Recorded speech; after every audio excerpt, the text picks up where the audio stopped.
social media is a huge component for these young athletes to really get seen. Maybe you can elaborate a little bit on that. I was studying the landscape. I had done social media marketing for local businesses, knowing that your social media can't just be hype, it has to convert to sales. Otherwise, why have it? Building the trust with a young person who thinks they know it all, who doesn't want to look cringe on Instagram, how you build that trust. The hardest lesson that I'm trying to teach them is you're not posting for your friends. It will be cringe because you've never tried to post for a college. But if you're wanting to and only willing to be a leader in that space and really go after your goals, then it's going to feel cringe. If you can speak on any of the challenges with either the children or kids or the parents or both. Every program I have with each athlete is customized. Every college is different. They might want the same skills, but you have to communicate more than skills and stats. I tell the kids, your stats will get you in the door, but your character is what makes sure you stay. It's amazing to have you on the show. Okay, I just want to welcome you, and maybe you can introduce yourself to the audience and tell them a little bit about yourself. Of course. I'm so happy to be here, Mark. I mean, we've had such a fun online coaching relationship for the last 4 years. That Crazy, blows huh? my mind how fast time has gone by. Where do I start? I am a founder, mom, serial entrepreneur, and my biggest mission in life is to provide professional and financial opportunities for youth, especially athletes. So I found myself in this space where I was just a mom with a camera, and now I'm doing media coaching for athletes, high school athletes in particular. But the really fun thing is I get to bridge the gap. So these young athletes who are all about the cool lingo and the Gen Z hype actually get to connect with their parents and their grandparents. So we're also creating some generational bonding and cohesion. I That's love me in a it. nutshell. Yeah, There's a whole hell of a lot more to you, but we'll take that for today's show.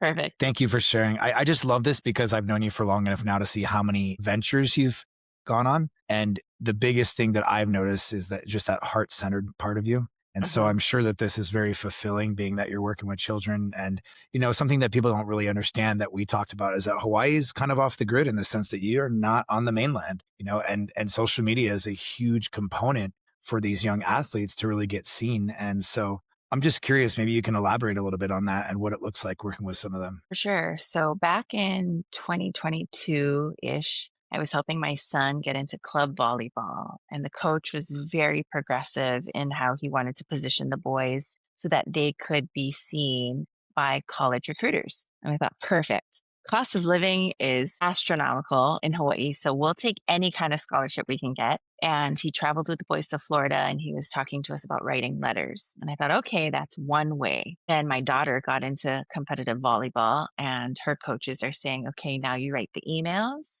and you post to social media and you download Huddle. And I'm like, okay, this is a thing, right? There's a whole like course and world in this athlete's life.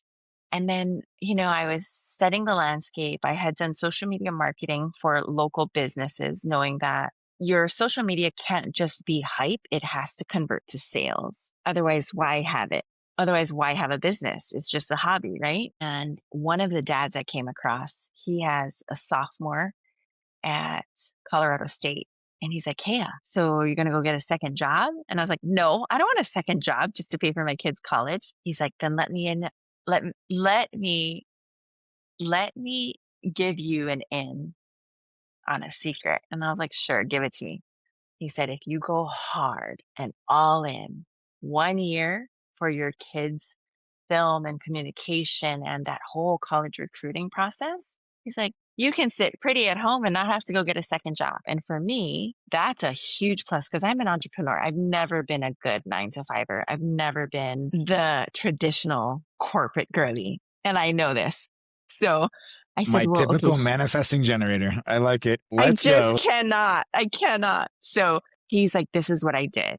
His boys in football. So he showed me his back end of how football colleges and coaches like to recruit with Twitter. My social media marketing brain is like, I see this, boom, boom, boom, boom, boom, boom, boom. You built him a brand, you built all the different funnels and connections. I get it.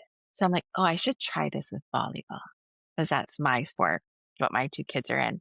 So I started doing that on Instagram while doing professional photography and video highlights for a bunch of clubs and clinics and families. I just told a few of them, like, hey, I know you're all in on this for your kid.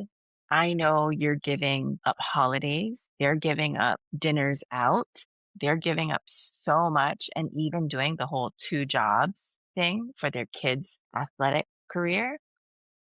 That I said, let me just experiment with a few things. Are you cool with that? And they're like, sure, make some videos, create the posts, create the connections, and we'll just track it. So we started doing that. And the Colorado State dad tells me, girl, do it. I just got my son a 5-year full ride, which is $150,000 scholarship. Crazy. And I'm like, oh my gosh, even if I did a second part-time job, it would never amount to that much money unless it's like drugs and other illegals, right? So also not Let's willing not, to go let's that not, route.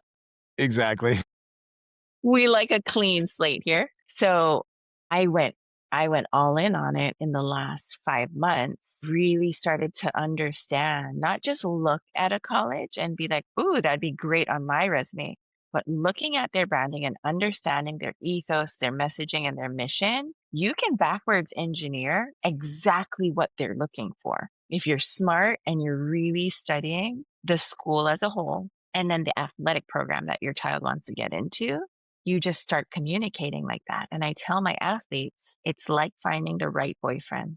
Your parents are never going to let you bring home the man who's not what? Loyal, kind, family oriented. They'll tell you a list of 500 things that a boyfriend needs to have.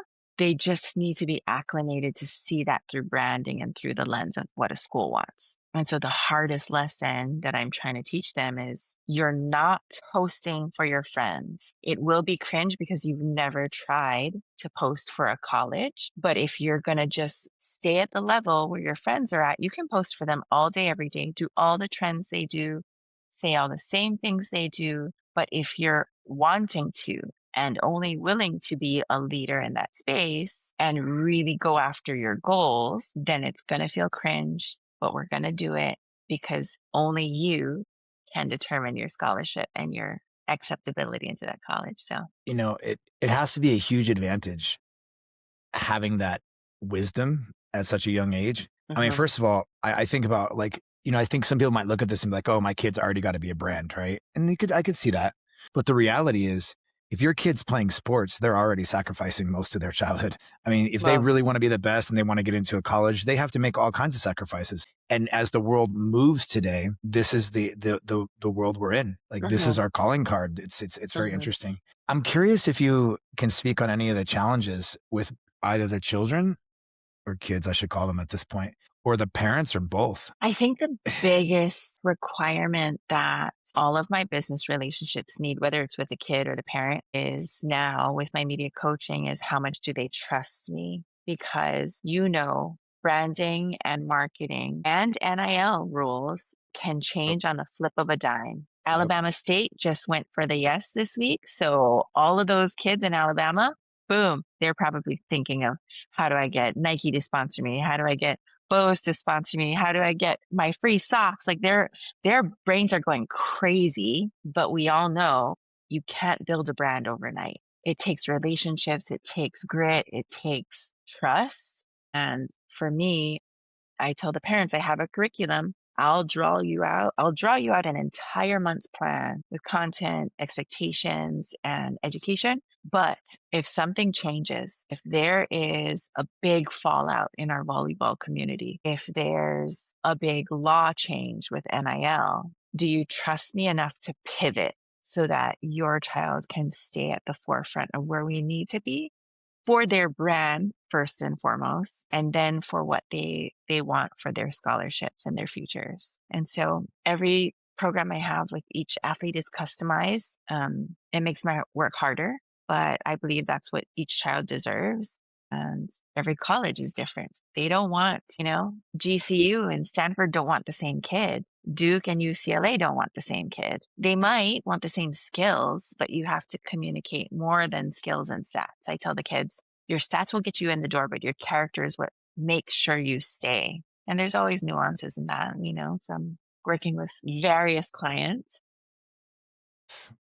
Clients are always nuanced.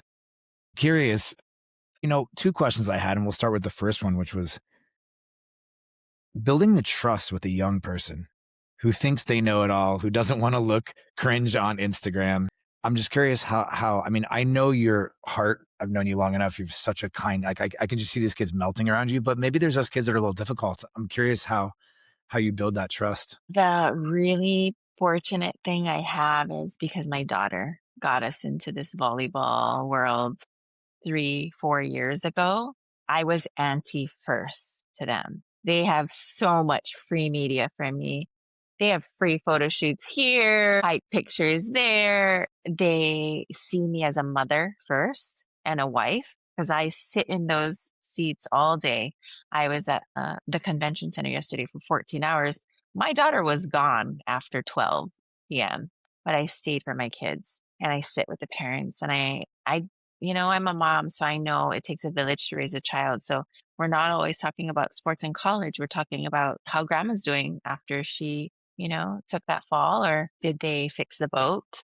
It's so much more when you realize when you realize athletes are whole people. And if you respect that, you give so much more to the landscape versus it's kind of a Jerry Maguire. You're in the bathroom and you're like, help me, help you, help me, help you. And sometimes we make happy mediums where my athlete's like, Auntie, that's really cringe. And I'm like, okay, tell me, can we make a deal? Can you maybe do your favorite one?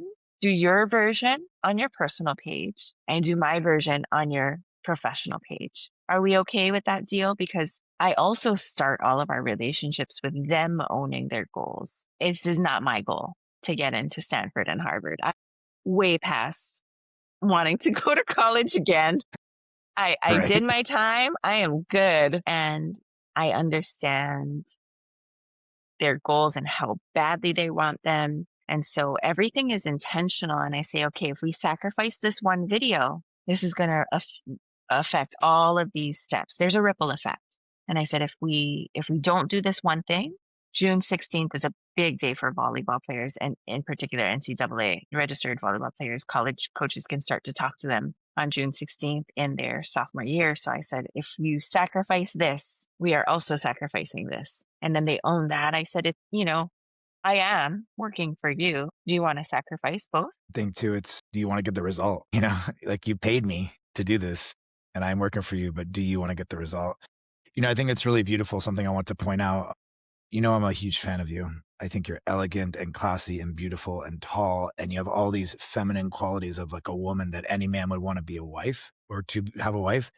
But you also have this dragon fire, like, I'm going to kick ass as an entrepreneur. And I just think it's really important that the world sees that we are multifaceted human beings. And I think we live in this really interesting era. You probably don't know much about this because your algorithm is different than mine, but just kind of the red pill, like women need to be this way, traditional wife, like at home, cook and clean, or no, we're boss babes.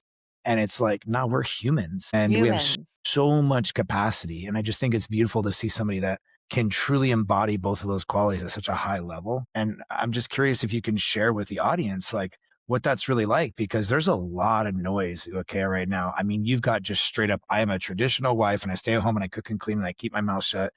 And it's like coming back, it's popularized. And you have this like, I am a boss babe bitch and I crush the world and super masculine. And I think we're really here to balance, like we talked about, our feminine and masculine energies. That means a lot. Thank you. Because I know you've traveled the world, worked with thousands of different people from all walks of life, professional athletes included. And I had to heal a lot of my people pleasing. There's a lot of different cultural influences we have here in Hawaii. And one of it is be seen, not Totally. heard. And I am Asian half, culture. exactly, I'm half Japanese, Hawaiian, Chinese. And so having all the different influences of how I should be a woman, I kind of stomped on and just like threw out the window in high school because I saw how the traditional ways, not that this was entirely that reasoning, but the traditional ways led to my mom being in an abusive relationship for 15 years and her sacrificing a lot of her own dreams and not owning her voice and knowing the impact she has with that. And as a daughter in that immediate direct impact of that internally, the small little girl in me that was the fighter, like that middle school defiant mini warrior, I was like, no, I am never letting a man abuse me and take advantage of me again. But at the same time, in high school, I won Miss Hawaii teen because I was very fluid and soft and elegant and poised. But there comes a time, and athletes know this, there comes a time in a championship game where it's not about the poise and the softness. It's about make the effing point. Apply all of your skills and everything you have, funnel all of your energy at that one target and win the championship trophy. And so for me, entrepreneurship balances motherhood out. I can be very soft and structured with my kids and with my husband, and I'm happy to receive gifts. But when it comes to business, business is business. We're following the plan. My price is my price and my standards are my standards. We do not compromise our standards. I love that. It's so Yeah. beautiful. And I mean, I know you're a woman of faith, and, I know that, you have the idea of serve my husband, serve my family, be supportive. And I just think that you can be both, and I just think it's beautiful. So thank you for sharing that. I hope that helps a lot of women in the audience realize that, like, we are these multifaceted beings and we're all so unique, and we can serve our partners and our families, because I think a man's there to serve as well, for sure. And we can also Because be badasses. 100%. And this is something we touched on while we were coaching together is that women are so in touch with their intuitive nature that often they can lead in a way that a man could never do, but it's the partnership that is the magic where how the family can thrive. Totally. And so, it's the nurturing that I do as a mother is 500 times as important as the leadership and guidance that my husband has in our households. And you really just have to have those conversations with your partner, not leaving anything off the table. Like, talk about everything that you possibly could even feel insecure about, put it all out there so that you can stand with each other and not like try to hide things from each other. I did that mistake for years thinking, well, I'm the entrepreneur. I'm the only one that knows how to take risks. I'm going to be spending all this money, not tell my husband until later. And then that blows up in my face. It has to be a joint leadership in a family. I agree. I think that communication is so important. And I think, there's a book, it's about business, but it's called Getting Naked. And it's just about business partners really, like, just openly, vulnerably communicating and operating as a team. I do think men in a general perspective are designed to lead, and I think women are designed to nurture. But I think that leadership is unique for both. I see some really nurturing men and I see some really powerful leaders in women. And I think that, it's a very taboo subject, so I won't go into it too much because a lot of people have strong opinions about this. But the reality is we're humans. We work better as a team. We communicate and we make up each other's weaknesses, and we just operate with both people's best interests in mind. I was listening to Brené Brown, and she sits down with the family, and the husband's like, this is what I got. She's like, okay, you got to drop one of those things. And she's like, okay, I got a book tour in this. And he's like, well, you got to drop half of that. He's like, okay. And the kids are like, well, I want to do ballet and soccer. And she's like, okay, you can pick one.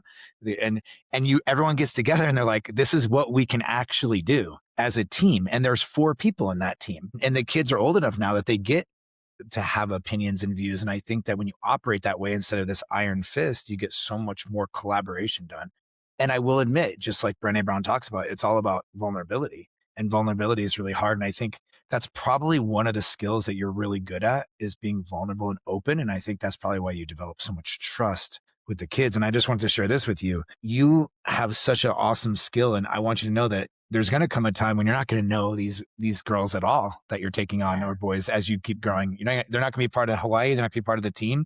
But I think that your accolades and your beauty of, like, how you show up will definitely connect with them. And that's already kind of happening, right? I have 2 things I want to point out to the statement you just made is that you and I are both hermit opportunists. So we would much rather work by ourselves. And we're strong personalities. I'm a fire, Leo, Pisces, Leo. You're a Taurus with like mad leadership skills. The tendency I've always had is let me just do this by myself because it'll get done better. Right. But through our wisdom and experience, we know it actually will be better if we bring people into this Totally. world and learn and grow together. Otherwise, society as community is just going to collapse. Everyone's going to be on their own island, right? Second is I love that whole example that Brene Brown gave because every Fortune 500 company has an executive board that meets as a leadership team frequently, not just sporadically, on a schedule to determine goals, capabilities, and progress. So why not do that in our families? Totally. I mean, you're Japanese. I mean, these are the people that actually literally plan out. No, no, no. If you know about the Japanese, they plan out 100 years. So like Toyota's got a 100-year Yeah. plan. Yeah. Like that's crazy. And something I Why wanted to not? point, right? It can Why change. not? Yeah. Something I wanted to point out too, just whoever's listening, is that like the number one bottleneck in all of business is the founder. And what I've noticed is that what I work on the most is getting them to go from the IC role, the individual contributor role, to actually being a leader and trusting people. And I hear it all the time, everyone sucks. I can't find any good employees. I'm like, well, if everyone sucks, how did Apple build themselves? You know what I mean? Like if everyone sucks, how did Tesla build itself? And so what you realize is that ability to work as a unit and lead others is what really separates. What was I going to ask you? I have it written down. I was Well, going to say, there's a book every tell me, entrepreneur needs to read. please tell John me. Maxwell's 21 Irrefutable Laws of Leadership. That's rule number one, the law of the lid. The company will never surpass the capabilities of its founder. Okay. Yeah, no, I agree. It's just a fact. And so many It's a founders are, fact. people are like, oh, you work so much on personal development. I'm like, that's the problem though. Yeah, but yeah, it's not a tool. It's not a strategy. Is that all that stuff but if you are uncertain, your team's uncertain. If you're not focused, your team won't be focused. If you're not settled and solid, your team won't be settled. I am curious if you want to elaborate a little bit on what has been coming your way. Cause I'd like to push this a little bit into the NIL conversation. Okay, let's go. But I'm curious, like, I know you've had some people come to you recently and say, hey, like, I really need my girls to get into these schools. And so I guess I'll break it up in a couple questions. How is that going? People coming to you now? I'm curious when they say, because this is, I want Stanford and this. So now you've got to play these double roles. Like what are both schools looking for? And then just the component of NIL as a whole. There's no NIL in Hawaii, you said, right? Correct. So we'll start with that because the law is the law. NCAA doesn't allow NIL deals in Hawaii for high schoolers. Okay. So the HHSAA governing body in Hawaii is pretty strict about no exorbitant gifts, no sponsorship deals, and no exchange of money for an athlete's athletic capabilities. So nothing around this makes me run faster. This makes me hit harder. This makes me train longer. Nothing to do with their athletic capabilities can be highlighted and thus be the reason they're receiving gifts. So we want to steer far and clear from that because I really don't want the opportunities for my kids to be a sacrificed thing in their future. That can really lead down like a really bad path. So I'm very strict about that. And we have conversations with the families that, if you're already receiving gifts as a young middle schooler, we're going to have to turn that faucet off. Because the interesting thing is, it's prohibited for high schoolers. It is not prohibited for 8, 10, and 11-year-olds, which is wild. Wow. That is crazy. Yes. So in Hawaii too, I'm saying, we all know the median household income is near $1 million. Median average is the required need to survive in Hawaii. That's not what we make. That's what we need. So families are constantly thinking of like this fundraising thing I've got to do on Friday. We're selling squares for Super Bowl. Everybody's selling squares for Super Bowl. Everybody's trying to sell Zippy's tickets for chili and Portuguese bean soup. But there's got to be a better way. And that was my first thing as a teen mom. I was like, there's got to be a better way. I really don't want to be selling any more chili tickets. And I said, okay, let me just sit on this and really think. The companies who track the best success often have the best branding, which includes marketing and product, so that their customers are happy on the front end and the back end. That gives them longevity. You deliver what you promise and you take good care of us, right? And so I'm like, okay, I'm racking my brain. How do I do this? How do I do this? How do I do this? And so I'm talking to these athletes and I'm like, tell me about you. Don't talk about your sport. And the ones that can communicate, like, Auntie, I love at school, I volunteer and I sit with these kids during lunch because they don't have friends. And then I go to tutoring with them. And I was like, you are the kid that every college really wants. You may have amazing stats, but I don't have to give you direction on how to take care of other people and your classmates and your teammates. I don't have to give you direction on what moves the needle when you're talking about staff, employee, or peer happiness. And I just find these kids and I'm like, I'll work with you, whatever you can pay. So there's a few kids, I'm like, whatever you can pay, I'll work with you. I'm like, okay. I coach them. We change their social media around. They start getting followed by key people in their goals list. And two girls in particular, they know me as just a photographer. And they said, Auntie, can you do our brand photography for this project we're doing? Of course, freshman. Brand photography? Of course, that sounds so fun. They have a nonprofit that gives back to the community to help underserved youth get free volleyball clinics. That was my story as a kid. I had a single mom who couldn't afford all the extra training and all the extra camps that I needed to go to be seen as a volleyball player. So I just volunteered. I said, sure, let me do this with you. Started training them, did their brand photography. And a dad in the gym goes, what are you doing? In like the way where I know he's been watching for a while. And I was like, hi, dude.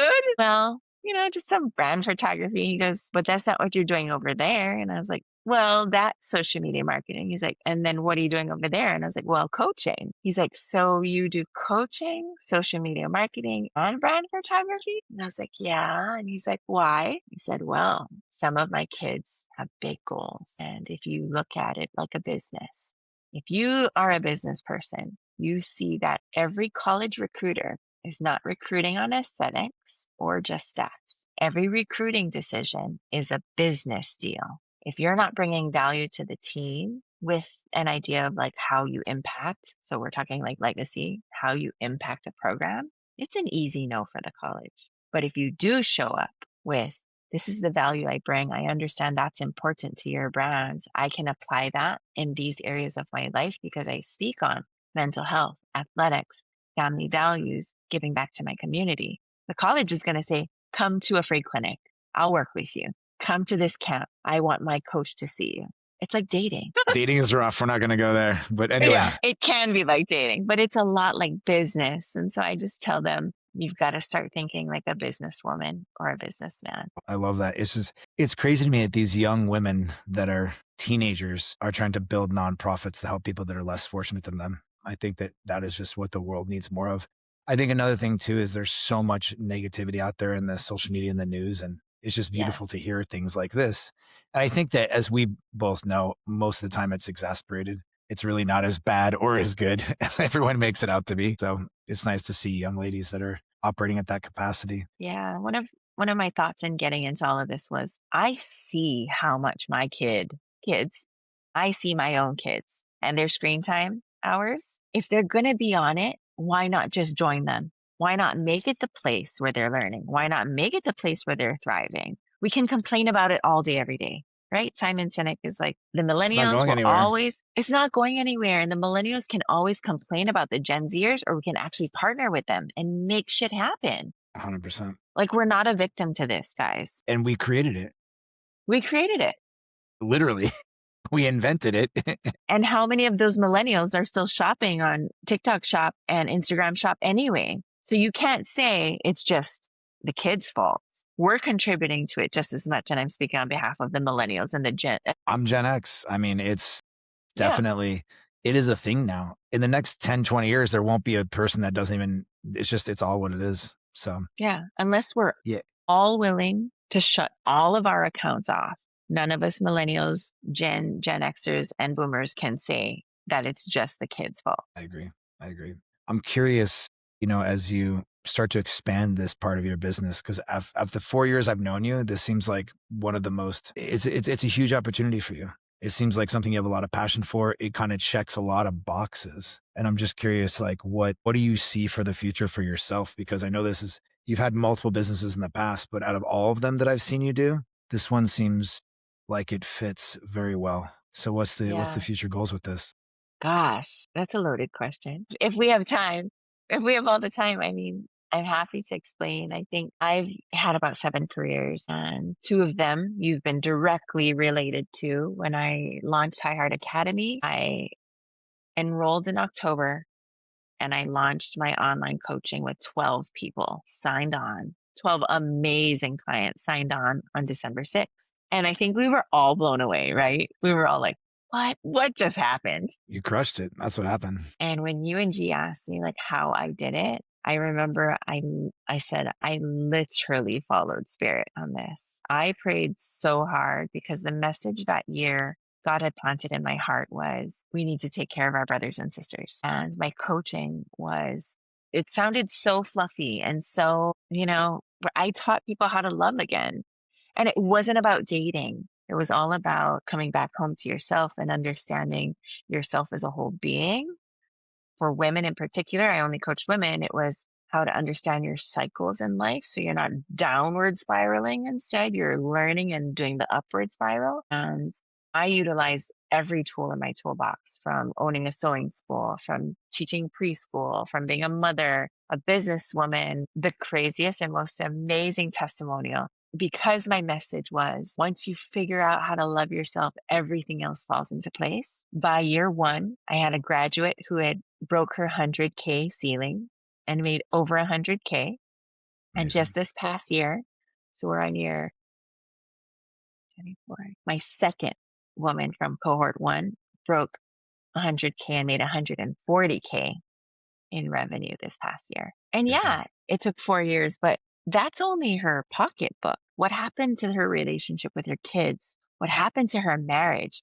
What happened to her community? The reason people come back and give you more business is because they love being in your community. And these 2 women are shining examples. I'm so proud of them. Like, we literally would cry on the floor about our ex-boyfriends and, like the nerves in our body giving out. Like, it was such small things that we reframed as important cornerstones to healing our hearts and our lives. Now they're making 140K. And she's like, I kind of forgot about it. So to your point, like, you have to own the feminine and masculine aspects of yourself to be an evolved entrepreneur.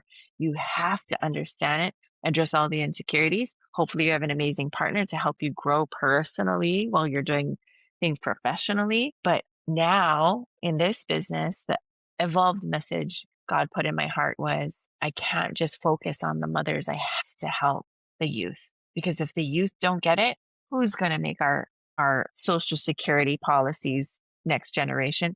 Who's going to be running the White House in the next generation?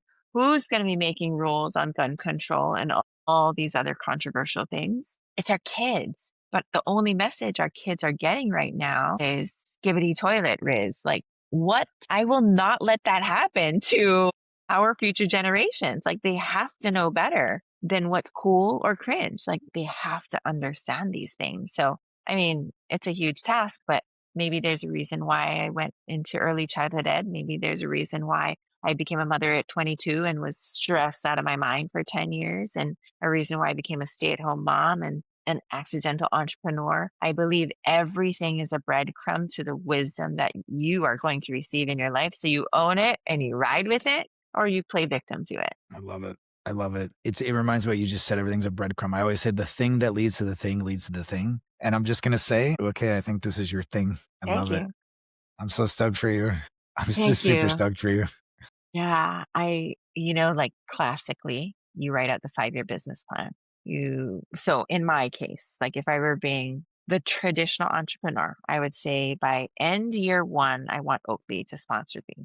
By end year 2, I want Adidas to sponsor me, because that elevates me and it elevates all my kids' opportunities, right? And I understand all the nuances of what sponsorship, brand deals, and collaboration looks like in those particular nuanced industries. Because within athletics, there's a lot of niche industries, how I view it. So by partnering with key people who have the same brand messaging, if I can align with them by year one, year two, then I can make all these quarterly benchmarks of success. But at the same time, God's teaching me this lesson of you don't know the conversations that are happening behind closed doors. So if I say no tomorrow, it's a no.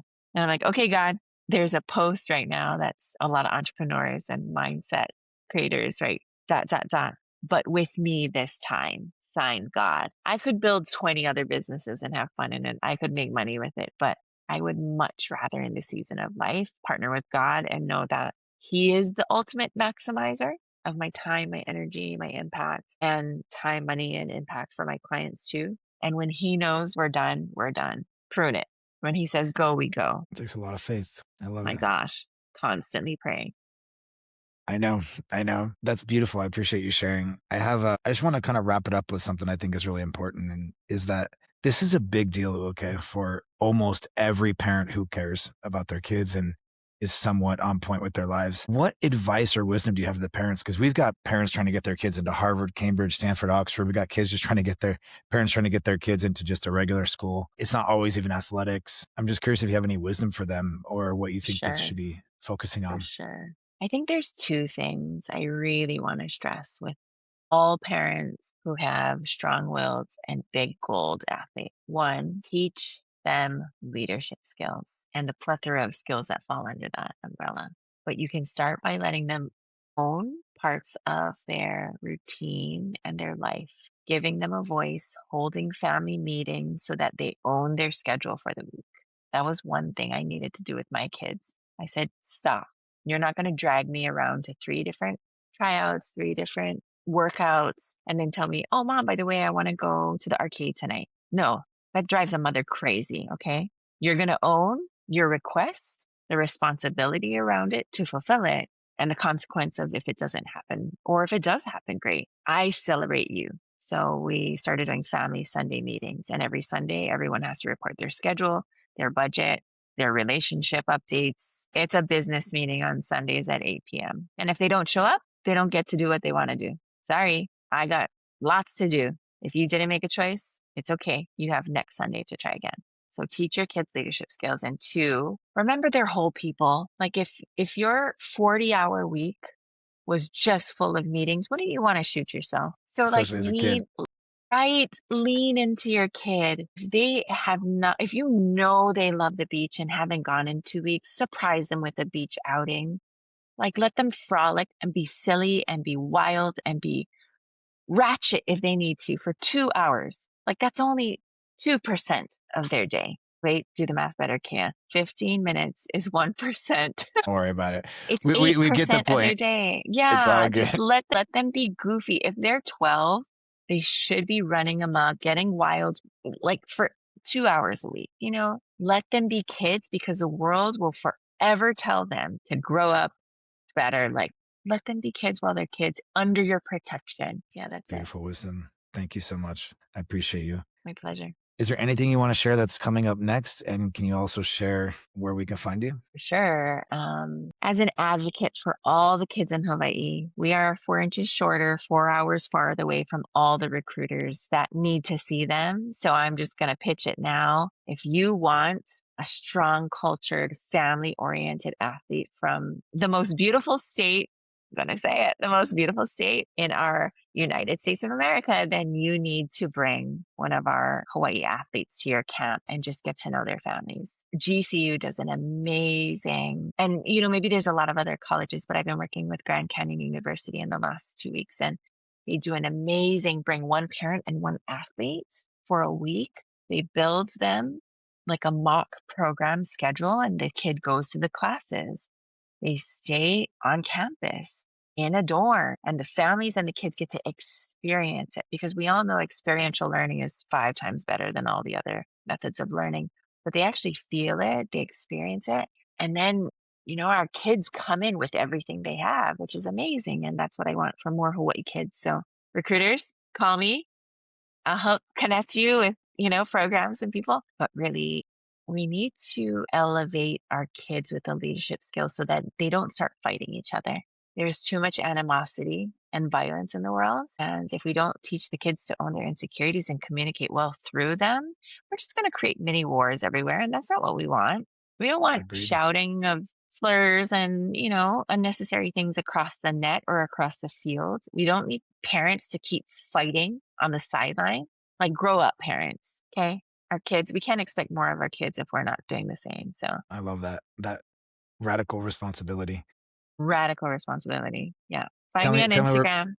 Yeah, tell me where people can find you. Find me on Instagram. That's my second home, uakea.media. And if you ever want to reach out for special collabs, email me at uakea.media@gmail.com. I'll have all that in the show notes, and I just really appreciate you. We need more I women in the appreciate world you like so you. much, Mark. And more Clone you. men like you. Thank you. I Yeah. appreciate it. Yeah. Yeah. Coach all those guys, please, Mark. I'm working on it. I'm working on it. Trust All the me. men. Make all the strong men for the strong girls growing up. It's Totally. true. Like, the level. So if you take the first law of leadership, a company can only go as high as its leader is willing to grow and elevate. A marriage, a family, and a program can only go as high as its leaders are willing to grow. So men, if you want amazing women, get there with your leadership skills. We're all waiting. I have so many single friends waiting. Just get there, guys. I'll push back on that and tell you I have struggled on the other ends. I talk to all my high level women and I'm like, I don't know what y'all are talking about, but I can't seem to find this at all. And they tell me the same things. I'm like, we have the same problems. I'm like, why is it that we don't find each other? It's so interesting. But I just think the reality is that it's just obviously if we're unique and we're higher level, it's just not the norm, and that's okay. I like being Yeah. a unicorn. So Yeah. It's coming. Good things are coming to you, Mark. I know it. I agree. Yeah. Well, thank you. I appreciate Thank you. you. You're amazing. You too. Thank you.